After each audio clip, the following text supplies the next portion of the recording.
안녕하세요. 혼탁한 세상 맑고 투명하게 메타TV 뉴스 정결의 돋보기 세상입니다.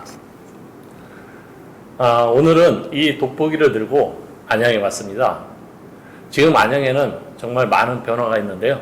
어떠한 변화가 있는지 이 돋보기를 들고 한번 세세하게 살펴보겠습니다. 오늘 저와 함께 이 돋보기를 들고 우리 안양시를 세세하게 하실 분이 이 자리에 오셨는데요. 바로 스마트 도시를 꿈꾸는 최대호 안양시장입니다.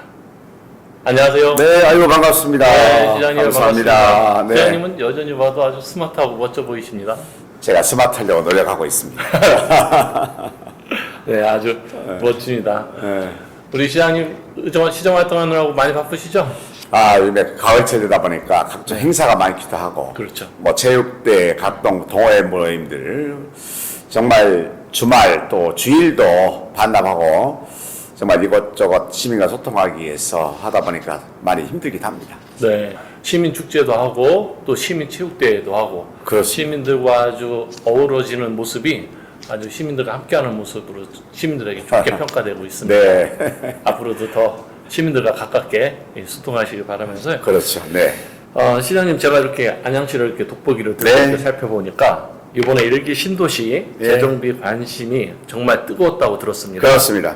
그래서 선도지구 선정 결과는 지금 어떻게 나왔나요? 예, 지난달 9월 23일부터 27일까지 제가 접수 결과가 평촌 신도시에 20개 특별정비구역이 있거든요. 네. 9건 선도지구를 신청을 했어요. 9개요? 약 1만 8천 세대 규모가 되겠는데요.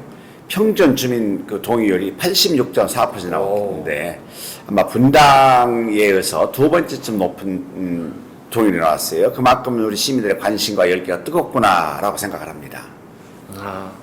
주민 동의율이 그렇게 예. 높이 나왔다면 예, 이 선도지구 선정이 이 재정비의 첫 시작이라고 볼 수 있잖아요. 그렇습니다.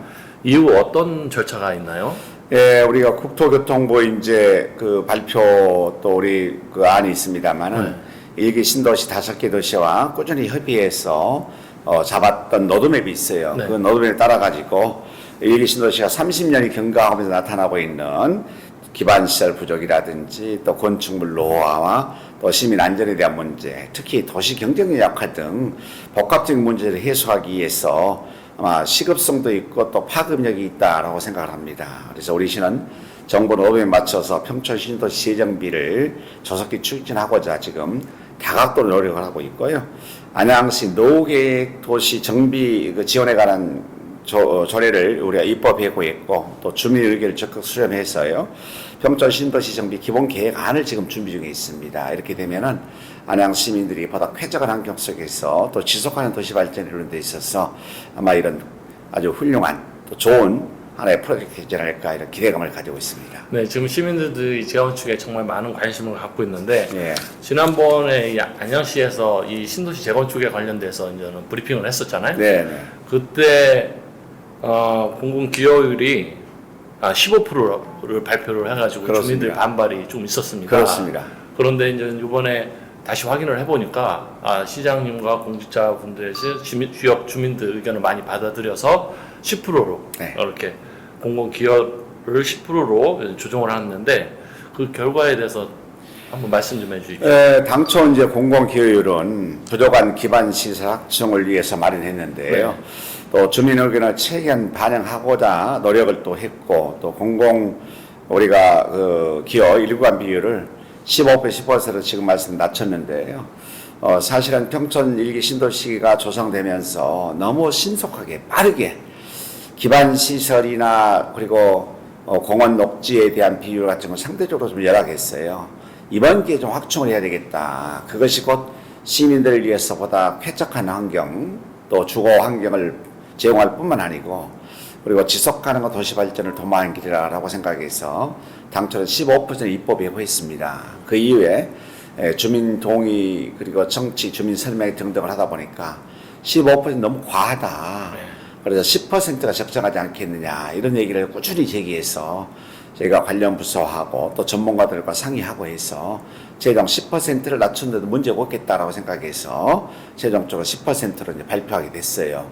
그러고 나니까 주민들이 상당히 많이 또 좋아하더군요. 네, 좋아하면서도 또 한편으로서 때는 공공기관이 높거나 낮는 많이 좋은 게 아니기 때문에 우리가 보완해야 할 점 무엇인지를 또 꾸준히 또 모니터링하고 또 발전 방안을 함께 또 모색할 필요가 있지 않을까 이런 생각 가지고 있습니다. 시장님의 그 탁월한 능력으로 그것이 바로 이제 스마트 도시의 이게 시작이 아닌가 그렇게 생각을 합니다.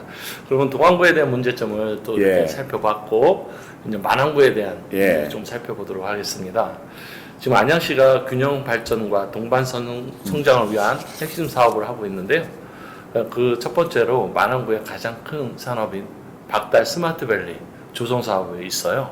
이게 꽤 오래전부터 얘기가 나왔던 것 같은데 지금 어떻게 진행되고 있나요? 예, 박달 스마트밸리 조성 사업은 민선 7개의 가장 핵심 사업이긴 합니다.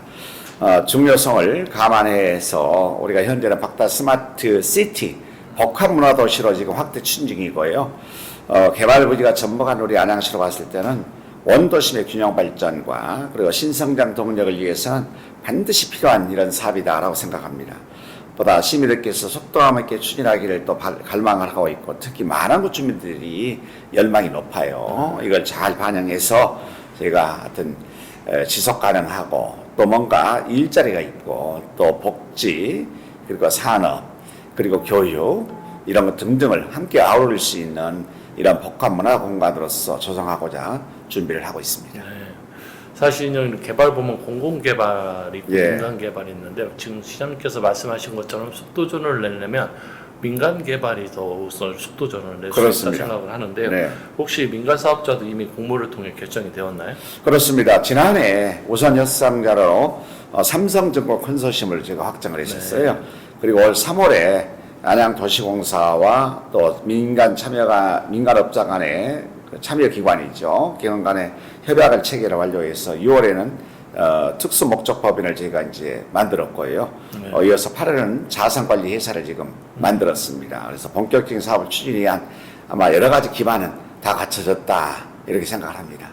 그러면 이미 거의 시작 단계 준비는 다 된 거네요. 그렇습니다. 거의 이제 이 마지막 우리가 이제 국토부에 대한 우리 개발 지비 해제 그리고 이제 개발적인 행위 제한을 제가 허락을 받아야 되는데 이거 국토부하고 해야 될 것이고 이미 국방부 같은 경우에는 상당 분야가 여러 가지 협의가 잘 진행돼 있고 이렇게 해서 아마 금년 말까지는 국방부와 같이 합의각서를 제가 이제 체결하는 걸 하고 내년 상반기는 기재부로부터 해서 MOA까지를 진행하게 되면은 이 사업은 아마 순조롭게 진행되지 않을까 이런 기대감을 가지고 있습니다. 그러면 그 기재부까지 합의가 끝나면 이제 모든 절차는 거기서 다 끝나는 거죠? 그렇습니다. 이제 이미 사업자 선정됐고 그 로드맵대로 진행하게 되면은 제가 2000하면 아마 2027년 8년 정도부터는 본격적인 사업이 진행되리라 생각하고요.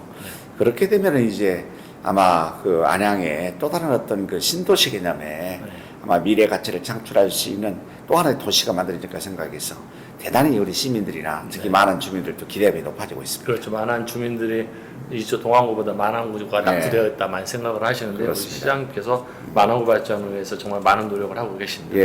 그리고 제가 또 하나만 물어볼게요. 이거는 정말 그 선거 때만 해도 많이 나온 거고 오래된 역사인데요.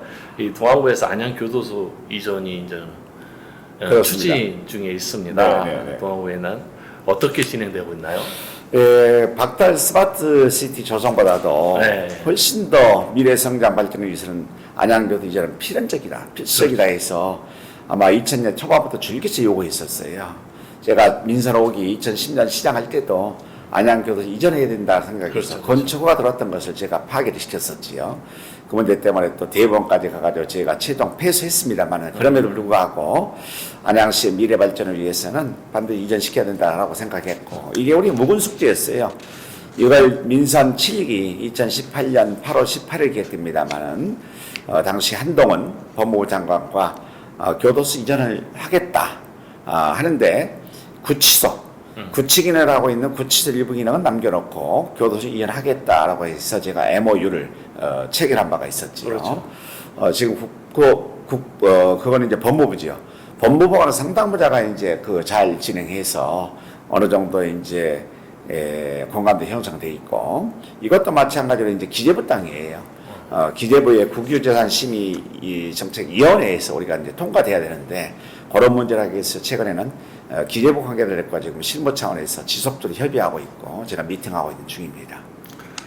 사실 지난번 한동훈 지금 한동훈 예. 국민의힘 대표도 만나고 뭐 예. 다 하면서 하여튼 이 안양 교도소 이전하기 위해서 예. 우리 시장님이 정말 많은 노력을 해주셨습니다. 예. 그런데 사실 이 교도소로 이전을 하면 그 교도소 이전한 이후에 어떤 모습으로 만들겠다라는 그런 청사진이 있지 않습니까? 그렇죠. 설명 좀 해주십시오. 그게 꽤 넓은 부지예요. 네. 평수로 따지면은 약 12만 평, 안양시 땅이 한 9만 5천 평 되기 때문에 굉장히 넓은 공간이에요.